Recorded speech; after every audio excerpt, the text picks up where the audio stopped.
Okay, sure ka lang guys, someone asked, saan nga ba raw galing ang moon ng Earth o paano nga ba ito nabuo?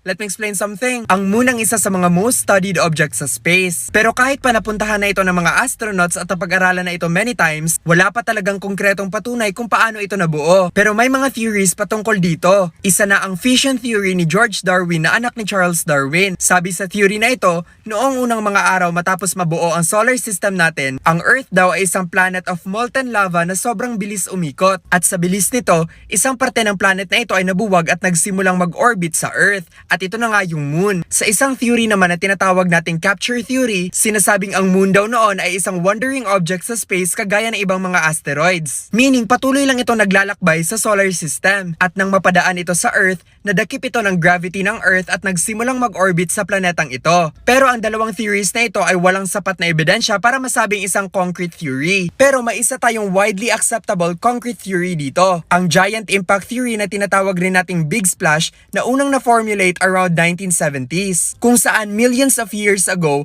ang planeta daw natin noong hindi pa ito tinatawag na Earth ay wala pang moon. Ang planeta daw na ito ay nagkaroon ng banggaan sa isa pang planeta na halos kasing laki lang ng Mars. Ito ang planet Theia. Sa banggaan ng dalawang planetang ito, nagkaroon ng isang malakas at mainit na explosion at dito nabuo ang planet Earth. At ang mga debris ng pagbangga nito ay nag-orbit sa Earth at ito na ang naging moon. Ito ang widely acceptable theory dahil ito ang nagkokonekta sa mga nadiskubre nila sa moon at sa formation ng Earth. Yun lang. Bye!